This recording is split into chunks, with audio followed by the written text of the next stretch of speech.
Professor Live.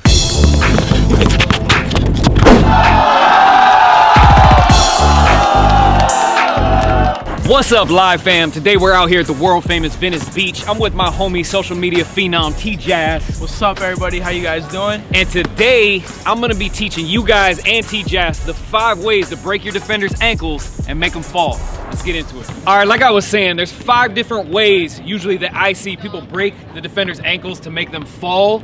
And not all of them are ones that you want to aim for. We're gonna start off with the couple that you don't really want to aim for because it's not really ethical, but I'm gonna make mention of them because, hey, it happens, all right? First one is, when it comes down against the defender, a lot of times you'll make a move or try to do something and your feet just get tangled up with the defender, or you step on the defender's foot and there's contact, or his body's going back, and then you just end up falling, you know what I mean?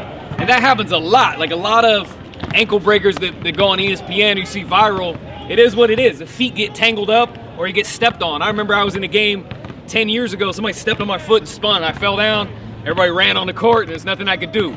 So that happens. You probably don't want to aim for that. The second way, and this happens all the time, I've definitely been a partaker in this, is, you know, you do something, you cross the defender up, look, you push them, boom, and they go down, okay?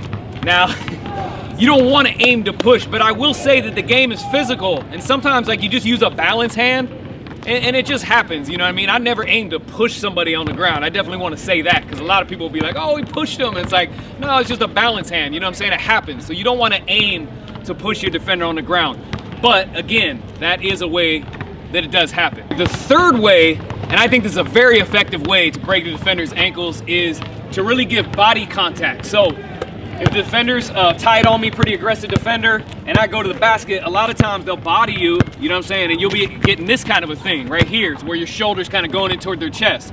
Now, if you pull back off that and they go down, that's not against the rules, because remember, if the defense is gonna body you up, that's their choice, you know what I mean? All you're trying to do is go to the basket. Now, as long as you're not aiming to run them over, you're still trying to just get to the basket ethically, that's cool. And if you stop real quick on a dime, sometimes their body momentum is continuing to go back, okay? So body contact and driving with the shoulder is the third way that you could break the defender's ankles and they go down, and that's a good way ethically. The fourth way to break your defender's ankles and make them fall is to do either a pullback or a snatchback, and this doesn't necessarily have to require contact, okay? So I've got a few examples of this.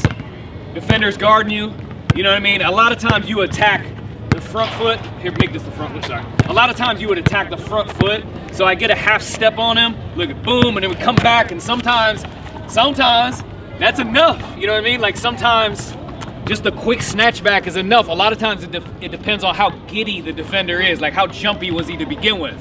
Another time the snatchback works if defender's reaching a lot. He's reaching, boom, you know what I mean? He might just try to dive, get on the ball, boom. Now that's more rare. That's definitely a bad defender, right? You just try to dive on the ball, but I can't say that hasn't happened a good share of times, okay?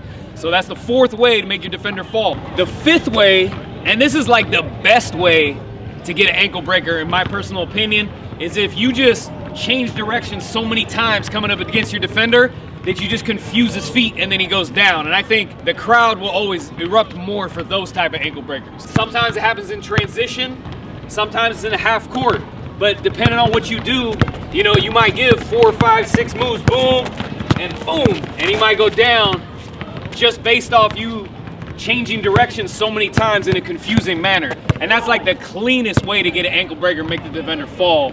But I will definitely say it's the hardest. So a lot of time when we do these videos, it's like we film so much basketball, you end up seeing ankle breakers, but to break the defender's ankles is actually a strong accomplishment, especially if you're doing it with no contact, because it's something that really is like more rare. The better offensive player you are with the better handles and footwork, the more you'll probably be able to break ankles. Thank you guys for checking out that video. That's the 5 steps to break your defender's ankles, make them fall. Make sure and subscribe to TJass. If you don't, I'll probably be upset with you. You know what I mean? Appreciate that. Thank you for tuning in.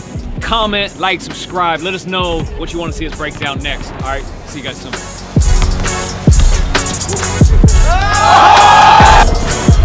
Thì nó đều nói là